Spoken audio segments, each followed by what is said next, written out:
Hello, so welcome to Barbed Audio. I'm John T, and today we've got a very exciting solo artist from Brighton in the studio. It's Juno. Hello, Juno. How are you? Good. How are you? Very, very good. Yes, today we're just going to learn a bit more about Juno and kind of her backstory and all the good bits. So, my origin story. Yeah, literally.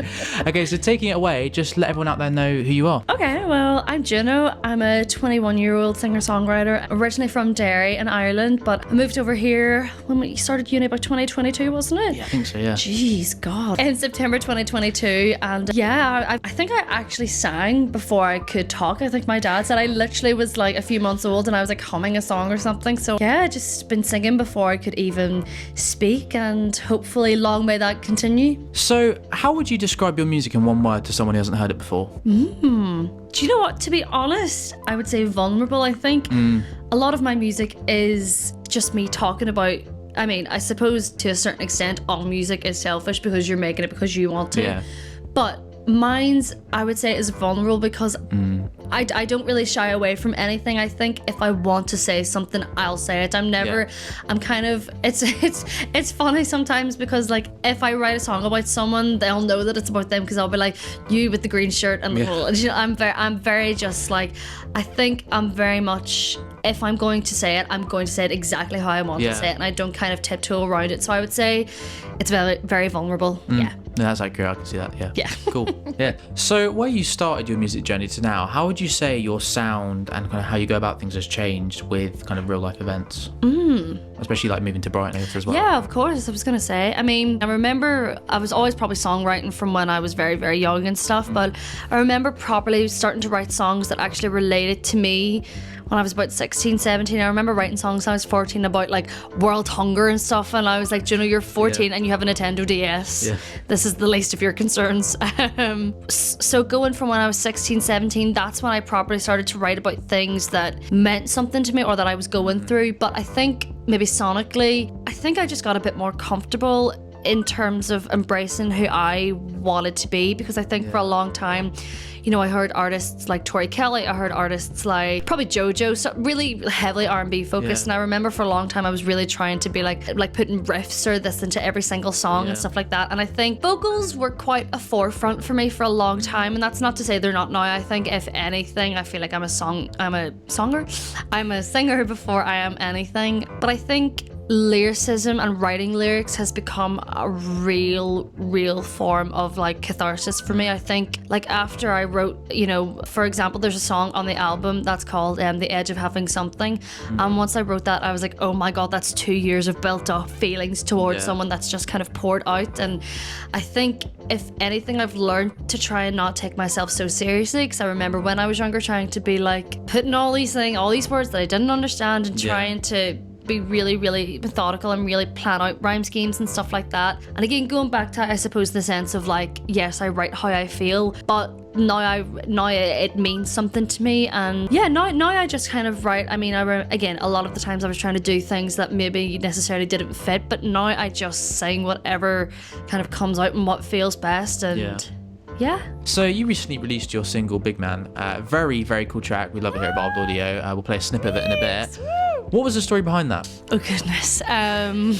If it's too much, just shorten it down. Yeah. The funny thing about this song is it is written about a specific person, but what I like about this track is that it has evolved into just like I suppose a frame of mind. Big Man was written about someone that at the time, you know, we'd be in a group setting, and it was one of those things where I don't know if anyone's ever, I'm sure a lot of people have been through it because some people are cruel, but you'd be in a group setting with people and then you'd say something and there was jokes made at your expense about something you said, and everyone was like ha ha ha ha because they didn't deep it. But when things nitpick at you, you then start to kind of internalize it, and then when you're by yourselves with them, they're fine and everything's great and you're really good friends or something like that, or you know, the relationship or whatever it is. And I remember that person doing that quite a lot with me, and it was like I felt very nitpicked about things, and I felt like can I do anything right for you? And then I think this about a lot of situations rather than like just I suppose specifically to this, but I think a lot of the time when people are nitpicking like that at you, it is to big themselves up and it is to make themselves look like the big man or the big kind of lad of the joke and stuff. And I just thought, I was like, what does this do for you? Like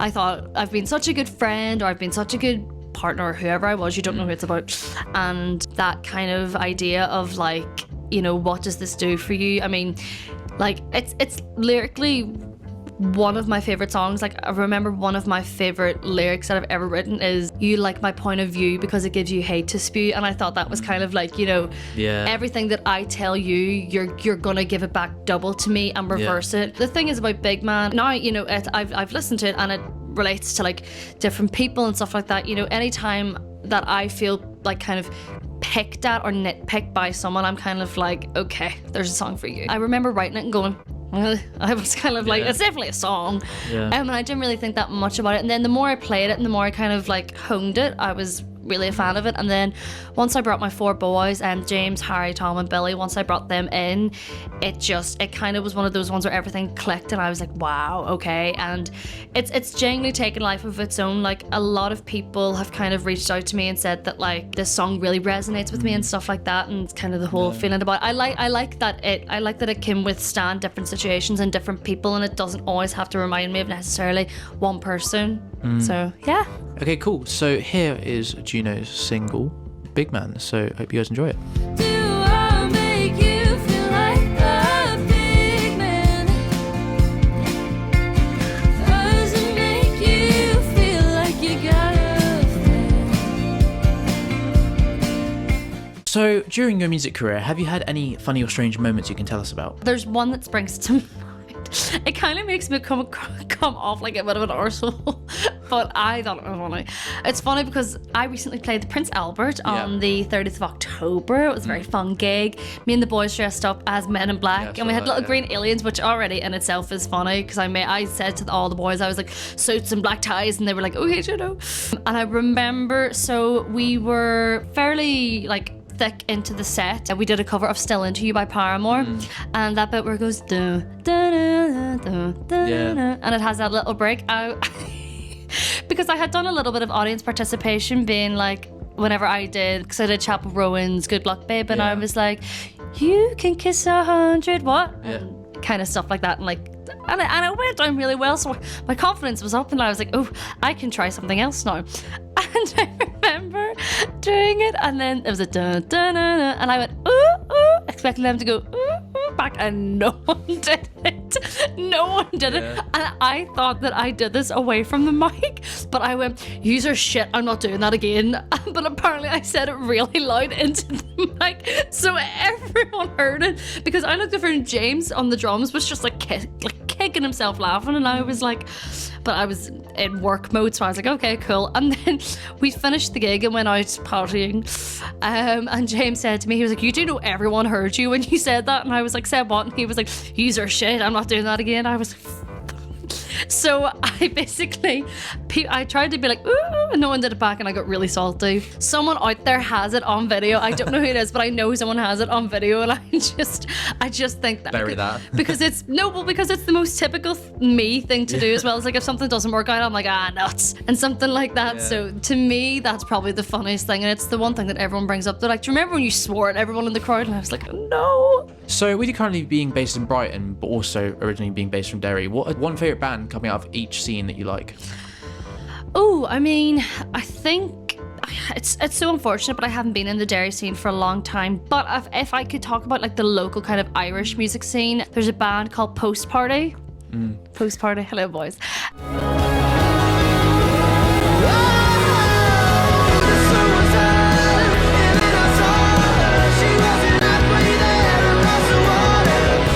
I've seen Post Party a few times. I've seen them like years and years ago whenever they opened up for Inhaler, which is massive. Yeah. This is whenever Inhaler was playing like Limelight or something. So whenever they were really tiny and everything. And I've seen Post Party, I think like 3 times, maybe 4 times, can't remember. But every time that I've seen Post Party have been one of the most like solid, really, really good bands that just that performance, and their lead singer Keelan is one of the best singers I think I've genuinely ever heard live, and and I've heard Hayley Williams live. Keelan is one of the best singers I've ever heard in my life, and I've met Keelan and Matthew a few times, and they're lovely, and all of the boys seem really, really lovely. So Post Party would be my favourite local act from back home. I think they're fab, and they're going to go on to do massive things. And then from Brighton, I mean, I think there would be some anonymous scary letters sent to my door if I didn't. No, that's not true, they wouldn't. My favorite band from Brighton at the minute has to be Big Head Tea Drinkers. This, I believe now making excuses. Why I'm in town, a conversation in another room away from the velvet and the shop. A band that is so eclectic but yet still has that kind of consistent sonic ability. Yeah, I know what you mean. And stuff like that. So again, like Fred is one of my favorite songwriters like that I've ever heard. I think he's amazing. Ellie is also, I mean, I could do a whole hour talking about Ellie. Ellie is one of the sickest guitarists I've ever heard in my life. Like, she's just so cool. Marshall and Keane's production is like scary good. Fun fact, Keane actually produced Big Man. Keane from Big Head Tea Drinkers Cool shout out, produced Keane. Big Man. Yeah, cool shout out to Keane. Keane is, it's my guy. It's my favourite boy. I'm joking, because there was a whole debacle about the favourite member of the band.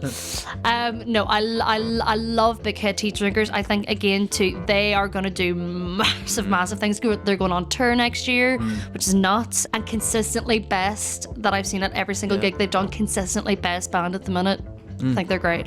And cool, so shout out to both of those bands and check them out. Yeah. Staying on the theme of kind of music discovery, what was the last track you listened to? Oh God.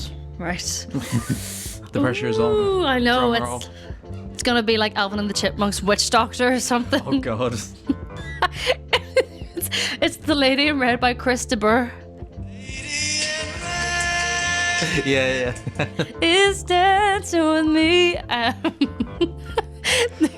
So the reason it's this song, I had no idea it was The Lady in Red. I have recently started watching Rivals with David Tennant on Disney Plus, and it's literally the best series I've ever watched in my life. I'm on like episode 3 and I'm like, if there's no season 2, there's no point in living anymore. Like, it's phenomenal. Yeah. And there's 2 characters called Rupert and Taggy, because this is based on a book, so like they, spoiler alert, they essentially kind of are like a little forbidden fruit is what I'll call it, and they do get together in the end, but it's set in the 80s and this came out in the 80s, so there's been lots of, and that's how I found out about the show. There was lots of edits, and it was Rupert and Taggy to Lady in Red, and I just love the yeah, and I love an 80s power ballad. I just didn't expect it to be Lady in Red. But you know what? Sonically, really, really good. Like, musically, like, really cool chords and stuff. So I love Lady in Red. So if you had an unlimited budget, what kind of merchandise would you create that represents you and your music? Do you know what? I'd like to have a makeup line. Like, That'd be very cool. like, do you know the way Ariana Grande has Rem, Selena Gomez has Yeah. Rare Beauty? Like, it wouldn't just be like a collaboration type thing. Like, I'd love to, or like Lady Gaga, Queen Mother, has House Labs. Like, Yeah. I'd love to, because I work in the makeup industry currently at the minute. It's just something that I'm so passionate about. I just think it's so fun. Makeup can be so therapeutic and stuff like that. So Yeah. I'd love to, like, properly, but they'd be like really cool names. Like, Yeah. it would be like I would have like an eyeshadow palette called like the Barbed Bellas, you know, but you know something like that. Like, it would all be like potentially like music themed and stuff like that. But I'd love, like, one day I'd love to have my own makeup line. That would be, I think that'd be so sick. I think I'd be one of those people. I would be like 16 like pan eyeshadow palettes. I'd be like, if I just look at all the different colors and stuff. Yeah. Yeah, that is like the dream. I'd love a makeup line. That would be so cool. And skincare would be so cool. I'm even imagining like you could name them after like the song little lyric bits. or Yes. album Oh my songs or God, that. yes. And it'd be so interesting to think about the theme or like my book. Okay, right. Well, if anyone wants to No, give no. me a loan, that would be great. I'll- Approaching companies. yeah. So, Boots, come to me. What is a conspiracy theory either you believe in or really want to believe in? I mean, so my dad is like, bless him, I know he's watching this because he will watch this. My dad is like the sweetest man and I love him, but he, like, there's something, I think probably because he grew up where he grew up, there's probably something that's altered his brain quite a bit. I remember being like 6 or 7 and I'd be like, night daddy, like going to bed and everything. He'd be like, okay, love you, Juno, just remember, just because you can't see them doesn't mean they're not out to get you. And I'd be like, what? That's so I know. ominous. I would be like, I'm 6, bruv. Like, and it's just so. And you know what though? But like, because it's so funny because now when people are like, "What are you scared of?" I'm like, exactly. I think something that I like genuinely really believe in is the butterfly effect. I think like It's so funny. Like, I always think, for example, like Tom, one of the guitarists in my band, you know, it's like, I remember meeting at Freemasons. Yeah. I think it was there. I believe that was the first time. I mean, it was something like we had mutual friends. We met up there, and I wasn't originally gonna go. And you know, I kind of went, all right, okay, well, I'll come for an hour. And it was one of those things like, would he be in my band? Would I still know him? Would we have made mutual friends if I didn't go to that night out? You know what I mean? Yeah. And stuff like that. I genuinely think it's so fun. And I know, you know, in I suppose not the nicest terms, people always say, like, as a way of like trying to make sense of tragedies and stuff, you know, what if she had, you know, stayed home for 5 minutes longer? What if she had got off at this train stop? You know what I mean? And stuff like that. I 110, and I believe everything happens for a reason. I'm literally the antithesis of that. Do you ever believe the wind's trying to tell us something? I just want you to stop saying, oh shit, it's me and my sister. I believe that everything happens for a reason, and I think there's always something working behind the scenes that we don't see. So I would say the butterfly effect, I 100 and 110% believe in. I believe in that as well, because I was thinking the other day, like, this whole thing with Barbed Audio, like, because if no one out there knows, me and Juno used to do a radio show together. Yeah, I know. It was very cool, but I believe if I never did that, I don't think Barbed Audio would even be a thing, because just getting that experience. Yeah, and you had the motivation for that. I know, it's mad and stuff like that. Yeah. But yeah, very cool concept. Yeah, and then I met Emma, and Emma's put on gigs for me and stuff. Do you know what I mean? Like, Emma's put on every single gig that I've done so far. I know. Ooh, it's like the X-Files. Yeah. So just a quick one before we get right back into the video. If you haven't already, make sure to like, comment, subscribe, and turn on notifications to be a part of Barbed Audio's ever-growing community. Anyway, back to it. What is an unconventional fear or phobia you discovered you have? So it's pigs.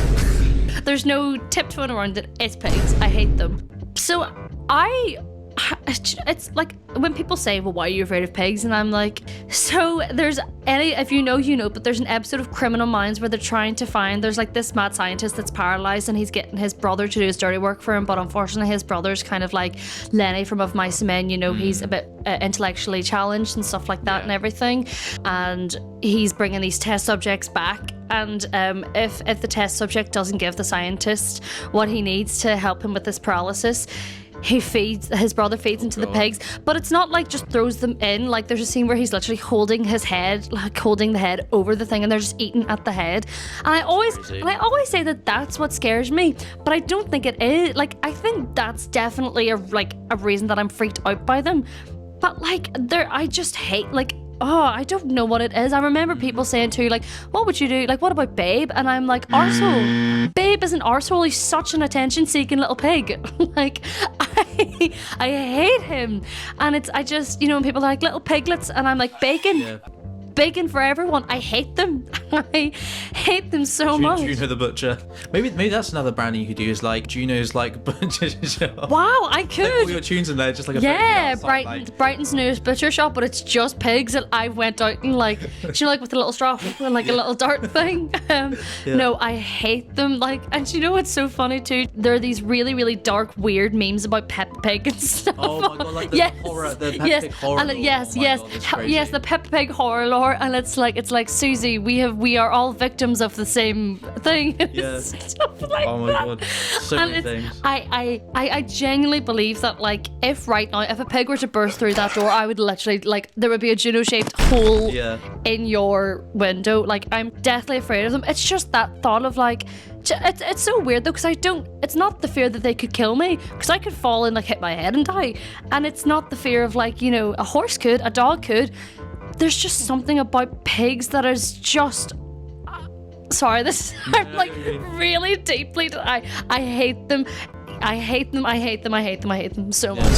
So what is something you'd want to erase from existence that you absolutely dislike? If I was king... I was king and this was my land, I would get rid of onions. I hate onions. They don't add any flavor. If they add flavor, you can add onion powder. What are you doing with onions in your food? I hate them. They have the worst texture. I would literally rather eat like a brick. Like, I hate onions. And do you know when people are like, oh, but onion rings? No, weird. Ugh. I hate onions. I hate them. Also, going back to the, if I had one line of merch, if it wasn't makeup, it would just be a t-shirt that says, I hate onions. That's literally it. Controversial. I feel like that opinion's very controversial. I feel like there's some people out there who are absolute onion lovers. I know a few people. I know, but your breath stinks, bruv. do you know what Keep it away is? from me. Do you know what it is, right? And I know my mum's watching this too. Hi, mommy. I know she's watching this. My mum literally used to have like egg and onion sandwiches. No, not mixed together. Raw onions. Damn. And like so she used to like get boiled eggs, mush them up, which already weird. I hate boiled eggs too. Like if I wanted to eat a rubber ball, I would. And she mashed up them and put raw onions and I just used to eat them. And I obviously had undiagnosed ADHD and other things, so I was like crying from the smell, being like, it stinks. Yeah. She was like, why are you crying? And I was like, I used to do this bit where I would like crawl on the window and be like, ugh, try and like gasp for air. And she'd be like, what are you doing? And I'd be like, it stinks in here. Do you know, like whenever you cry because the ceiling fan's too loud or something, or the air conditioning's on, it's literally what I was like. I hate onions. Always like to ask this one. Might get judged on it. What is your Probably. go-to meal deal? So I have two different ones that are Okay. like my go-tos and they're like not negotiable. Run it by us. If I'm being really, really healthy, it's usually a chicken Caesar salad. And do you know one of the innocent smoothies? Yes. And it's the specifically berry set go one, like the purpley one. It's really nice. And then it's usually a fruit pot, or like sometimes I get like a protein bar, kind of like that. Yeah. Or if it's been a bad week or I'm PMSing and I'm just like I need food right now, it is a ham and cheese, a mayonnaise, like sub roll type thing. Oh yeah. It's barbecue hula hoops and it's a can of Red Bull. And fair enough. the thing is though, if I'm taking them home with me, which I usually am, the ham and cheese roll has to be heated up. I have a weird thing that I can't eat cheese if it's not been like melty. I can't have like it needs to be melted, you know what I mean? But yeah, usually Red Bull can make its way into both selections, but if I'm being healthy, it's that one, and if not, it's usually the other Can't go one. wrong with an instant smoothie. Yeah, that's good. Yeah. Everyone always says that they're the best deal, isn't it? Because they're so expensive that getting them a meal deal feels like a reward. Doesn't it? Oh my It's god, cheaper. yeah. After a week of not eating and stuff, I'm like, it's like a reward. Yeah, literally. On the back of the food topic, what is a weird food combination you've tried and either liked or hated? I mean, I don't think this one is a weird one, but my mum, my dad hates it. It's so funny. My sister hates it, but I love chocolate and crisps, and my mum loves chocolate and crisps. It is like life-changing. Or like I remember when I was younger, Cadbury's had this. I think they discontinued it, which is really upsetting. Cadbury's, we're gonna have words. They did like chocolate-covered popcorn. Oh, interesting. Stuff like that. The only thing controversially that I've tried that I didn't like was peanut butter and apples. I'm not really keen. I'm not a big peanut butter person. It's just not for me. I love apples. Apples are the best, but chocolate covered apples as well too. Chocolate covered apples are not. Maybe I just like chocolate. Maybe I just really like chocolate. But chocolate crisps, and it can't be like, because there's a thing back home in Ireland, Tato, who I miss with my whole heart. But in the south of Ireland specifically, they have Tato, or they have chocolate bars, but it's like a Tato chocolate bar. So it's chocolate and then like little crispy bits of crisps inside, and it's like every time me and my mum and dad are like for like a little trip over to the south to like Donegal or Letterkenny or something like that, they're like, right, Tato, and I'm like, yes, Tato, and I get the chocolate with the crisps inside it, and it's like, but you know, sometimes it doesn't even have to be, but it does have to be specifically salt and vinegar crisps with plain chocolate. Yeah, I feel like I'm like that. I religiously, like, if I'm getting like little snacks, I have to eat the chocolate thing, then the crisps. I don't know what it is. Yes, I do. It Yes, has to be crisps. I'm kind of happy with any ones, but I do agree that it has to have like kind of some saltiness to cut through. yes. So if your life was a movie, who would play you and what genre would it be? So I'm just trying to think of like what's the most me thing. I feel like it would be a horror film because I have ADHD and like severe anxiety and stuff, so a lot of the time it is quite difficult being in my head and stuff. So I feel like I could do something like that, like a horror movie, but it's like my head, but like how the world, but how I kind of see it and feel it. And to play me would be Michael Cera.